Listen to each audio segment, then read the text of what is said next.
શું કરે છે? પાછળથી બહુ પ્રકાશ આવે છે. Hi guys, welcome back to my channel. Nidhiben સ્કૂલેથી આવી ગયા છે અને કકડાટ ચાલુ થઈ ગયો છે ઘરમાં. અને સ્કૂલેથી એને હોમવર્ક નહીં કરવાનું, પણ ઘર ગંદુ કરવાનું કામ કરવાનું. આ બેને ખાવાનું જોર આવે છે, જાણે અમારા માટે ખાય છે. અને આખો દિવસ રોટલી કોણ અને આવું જ ખાવાનું. બધા એવું કહે છે કે મમ્મી કશું બનાવીને ખવડાવતી નથી, પણ શું બનાવીને ખવડાવવાનું? કોઈ સબ્જી ના ખાય અને પહેલેથી જે ટેવ પડી હોય ને એ જ રહે. એટલે મોટા થઈને છોકરાઓની જાતે ખાતા થઈ જ જવાના છે. એટલે જેના બી બાળકો ના ખાતા હોય ને રોટલી કોઈ ખાતા હોય મારી બેન, તો કોઈ ટેન્શન નહીં કરવાનું. વિધિબેન અત્યારે બધું જમે છે, બરાબર. અને વિધિ 8 વર્ષની થઈ છે અને ઇડલી સાંભાર પંજાબી ચાઇનીઝ વાઇનીઝ બધું જ ખાય છે. એટલે છોકરાઓ એની જાતે જેનો ટાઈમ થાય એટલે જમતા થઈ જ જાય છે. હા, તમારે ટ્રાય કરવાનો ના જમતું હોય તો બને ત્યાં સુધી. કારણ કે ગુજરાતી હોય, એક મિડલ ક્લાસ ફેમિલીની અંદર માણસને એટલું બધું કામ હોય છે ને, તો બધાનું અલગ અલગ બનાવવાનું પોસિબલ જ નથી. બધા એમ કહે છે કે બટાકું નાખીને ખવડાવવાનું, મિક્સ વેજ ખીચડી બનાવવાની. પણ હવે મેં બધો ટ્રાય કરેલો છે, છોકરાઓ ખાતા જ નથી ને પછી છેલ્લે મારે ખાવું પડે છે ને પછી છેલ્લે ગાઈને જાય છે. એટલે એવું કશું બોધરેશન ટેન્શનવાળું કામ નહીં કરવાનું. સિમ્પલ રોટલી ભાખરી ખાતા હોય ને તો કોઈ ટેન્શન નથી. અને દૂધ પીતા હોય છોકરાઓ. દૂધ બહુ જ ઇમ્પોર્ટન્ટ વસ્તુ છે. દૂધ પીતા કરવાના. દૂધની અંદર ઓલમોસ્ટ બધી વસ્તુ આવી જ જાય છે. અને ખીચડી જમી બી લે છે. અને હું પરોઠામાં અલગ અલગ વેરાયટી આપું છું. ઘીવાળા મસ્ત પરોઠા બનાવું છું, મસાલા પરોઠા, ઘણીવાર સાદા પરોઠા. તો વાંધો નથી આવતો અને પેટ ભરીને જમી લે છે. જો અંશુ, તું કે તો hi bye. My name is Ansh. અંશને સ્કૂલે જવાનું છે અને પપ્પા ક્યાં ગયા? પપ્પા ક્યાં ગયા? આમાં જો પ્રકાશ આજે બરાબર દેખાતો નથી. પપ્પા ક્યાં ગયા એમ કહેતો બધાને. ઓફિસ ગયા? ક્યાં ગયા? ક્યાં ગયા? તમારી એક્ઝામ કેવી ગઈ ગુજરાતીમાં? ઓહ, સારી સારી. તો બસ હવે કામ ઓલમોસ્ટ બધું પતી ગયું છે. હું તમને બતાવું કે શું કામ છે. તમે દેખી શકો છો. દેખો, આજે હું મારા પરોઠા બનાવીને ખાઈશ, કારણ કે આજે ટિફિન બનાવી છે નહીં. એટલે સાંજે જ મેં લોટ બાંધી દીધો હતો. હવે બાકીનું પ્લેટફોર્મ સાફ કરીશ. વાસણ ધોવાઈ ગયા છે, અડધા કપડાં ધોવાય છે ને અડધા હવે કાલે જ થશે. તો અને 2 દિવસના કપડાં ભેગા થયા છે, કારણ કે સુકાતા જ નહોતા. આમાં મારો કોઈ વાંક નથી. એવું નથી કે હું આળસુ છું થોડી આળસુ, પણ એટલી બધી બી નથી. એટલે ફાઇનલી આજે કપડાં થોડા સુકાઈ ગયા છે. એટલે હવે હું એને વાળીને મૂકીશ. અને મૂડ આવતો નથી એટલે ઇસ્ત્રી હું કરતી નથી. મૂડ ઉપર બધી વસ્તુ છે. મગજમાં બેસવું છે કે આ કામ કરવું છે. ઈચ્છા થઈ જાય તો 2 પોટલા ઇસ્ત્રી કરી નાખું, નકર તો એક કપડું બી નાખું. અને આ વિધિબેન તો કપડાં કાઢીને અહીંયા મૂકવાના. તો કપડાં આજે વાળીને ગોઠવવાના છે, કપડાં સુકવવાના છે. કપડાંને પોસિબલ થાય તો ઇસ્ત્રી કરવાની છે. અને વાસણ લૂછીને ગોઠવવાના છે. બપોરે છોકરાને સુવડાવી પછી જે બધું કામ થશે કરીશ ને. તો પછી સાંજે ત્યાં સુધી સાંજનો રસોઈનો ટાઈમ થઈ જશે, કારણ કે સવારે બનાવી નથી. એટલે સાંજે તો કંઈક બનાવવું પડશે સારું. તો જોઈએ છે સાંજે હવે શું કરીએ છીએ. તો સાંજ પડે છે ને એટલે કંઈક સારું ખાવાની ઈચ્છા થાય છે, પણ બનાવવાની કોઈ તાકાત હોતી નથી. કારણ કે ઘણી વસ્તુ ઘરમાં હોય ના હોય, બહારથી લાવવાની હોય, છોકરા રહેતા ના હોય.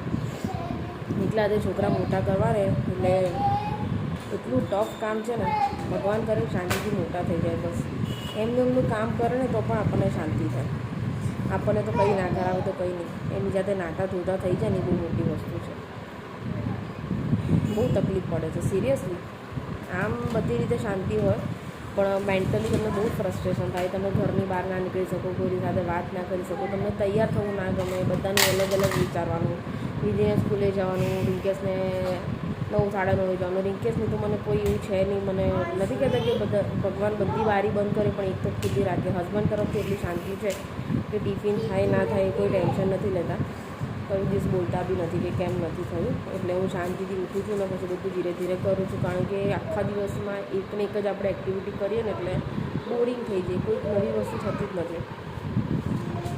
એટલે ભગવાનની એટલી શાંતિ છે ને. તો અમુક તો હસબન્ડો જળ જેવા હોય છે કે જેને કોઈ વિચાર જ નથી આવતો પોતાના પત્નીનો, કે એની પર શું રીતે છે, કેવી રીતના છોકરા મોટા કરે છે, ઘરમાં કઈ રીતના રહે છે. એમને ફક્ત બસ ઓર્ડર કરવાથી જ મતલબ હોય છે. એક હું તો કહું છું હરેક હસબન્ડને ખાલી 4 દિવસ બંધ બાયડામાં બહારથી લોક મારી જતું રહેવું જોઈએ, તો એમને ખબર પડે કે મેન્ટલી ફ્રસ્ટ્રેશન શું કહેવાય. કારણ કે ઘરની અંદર આખો દિવસ તમે 4 દિવસ મારો ને એ કેદી કરતાં બી ભયંકર ખરાબ જિંદગી થઈ કહેવાય આપણી, ખબર છે. ત્યાં તો છોકરાઓ છે એટલે ટાઈમ જતો રહે છે, વાંધો નથી આવતો, હરેક માણસ ડિપ્રેશનમાં જતું રહે. વિધિ 2 મિનિટ શાંતિ રાખે બધા. આખો દિવસ આવું ટોર્ચરિંગ થશે, રાતે 12 વાગે સૂશે ને ત્યાં સુધી ખુદ બોલ બોલ બોલ બોલ બોલ બોલ કરી મગજ કામ થઈ જશે. કંઈ બી મારી વિડીયો બનાવવો હોય, કંઈક રેસીપી બનાવવી હોય કે એવું થાય છે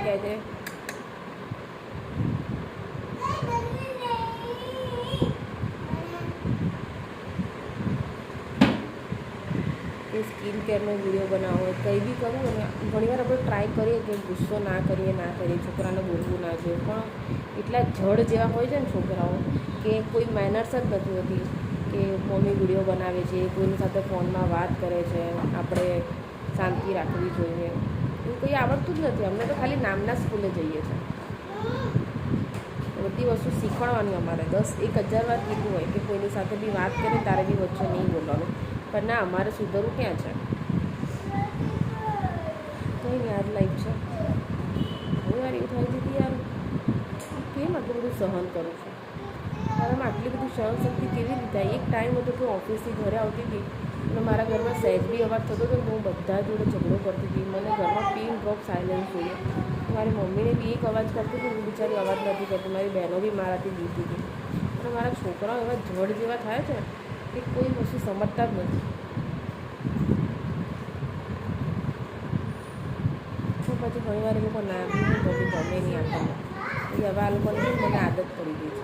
એ લોકો જોડે બોલવું નહીં, ઝઘડો ના કરવું જોવું નહીં તો મને કંઈક ટેન્શન થયા કરે. એવું થાય કે આપણા છોકરા આપણી જોડે સારા ગમે તેમ કરે, બહાર જાય તો મને ટેન્શન થાય. ભલે એના દાદા એમને ગમે તેનું સાફ નાખે તો બી મને આખો દિવસ ટેન્શન રહ્યા કરે કે એને જમાડ્યું હશે કે નહીં જમાડ્યું હોય. મમ્મીનો સ્વભાવ જ એવી રીતનો હોય. કંઈ વાંધો નહીં, જે છે અંશભાઈ તો ખાતા નથી. હવે એમને જમાડી લીધું અને સાંજે હું શું બનાવું છું તું બનશે તો વિડીયો રેકોર્ડ કરીશ અને તમારી સાથે શેર કરીશ. અને હું દરરોજ હવે આવા વિડીયો બનાવવાની છું.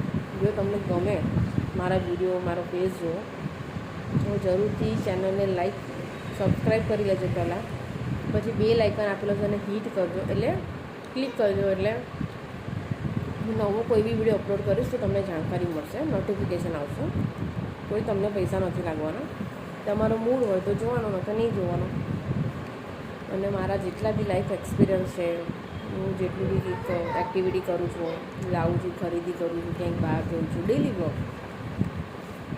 સ્કિન કેર રૂટીન તમને બતાવીશ. મારી સ્કિન આટલી સારી કેમ છે, હું કશું લગાવતી નથી. પણ તમારે આનાથી બી સારી કરવી હોય તો બી તમને હું ઉપાય બતાવીશ. આ બધી વસ્તુ હું લગ્ન પહેલાં કરતી હતી, પણ હવે કશું ટાઈમ નથી મળતો સ્કિન કેર કરવાનો. પણ હવે સ્ટાર્ટ કરું છું, થોડુંક અંચો મોટો થાય એટલે. કારણ કે અત્યારે કોઈ કોસ્મેટિક કે કશું વસાવતું નથી. તો સબસ્ક્રાઈબ કરી લેજો ચેનલને, શેર કરજો તમારી ફેમિલી મેમ્બરમાં, અને દરરોજ મળતા રહેજો. અને સારા કમેન્ટ લખો તો મને એવું લાગે કે ના, મારા વિડીયો કોઈ જોવે છે. મારે તમારી સાથે કનેક્ટ થવું છે. અને તમે કઈ જગ્યાએથી મારો વિડીયો જુઓ છો, અમદાવાદમાં હોય કોઈ બી જગ્યાએ, તો કમેન્ટ્સની અંદર તમારું સિટીનું નામ લખજો. તો એક મજા જ અલગ છે. તો એવું લાગે કે ના, ચલો એક ફેમિલી બને છે. ખાલી સબસ્ક્રાઈબ કરવા ખાતર અત્યારે મારી પાસે 400 સમથિંગ સબસ્ક્રાઈબર છે, પણ કોઈ મને કમેન્ટ નથી કરતું, બરાબર? તો કમેન્ટ કરો, કમેન્ટમાં લખો હું કઈ રીતના વિડીયો બનાવું છું કે કેવા બનાવવા જોઈએ. તમને જે બી તમને ફાવે, તમારે જે બી કંઈ પૂછવું હોય તો બિંદાસ તમે મને પૂછો, હું તમને રિપ્લાય આપીશ, બરાબર છે? હજુ કારણ કે તમે આપણે જ્યારે કંઈક ભણતા હો ને ત્યારે આપણા સરને આપણે કંઈક ક્વેશ્ચન પૂછે ને તો સામેવાળાને ગમે કે ચલો એ ઇન્ટરેસ્ટ લે છે એટલે મને ક્વેશ્ચન પૂછે છે. એટલે હું ઈચ્છું છું કે તમે મને ક્વેશ્ચન પૂછો, બરાબર છે? પછી તમારી મરજી. તો ચલો મળીએ છીએ નેક્સ્ટ બ્લોગ. આ બ્લોગ હું કાલે અપલોડ કરીશ. હજુ સાંજે શું અંદર એડ કરવાનું છે કે કંઈક વસ્તુ બનાવું છું કે નહીં.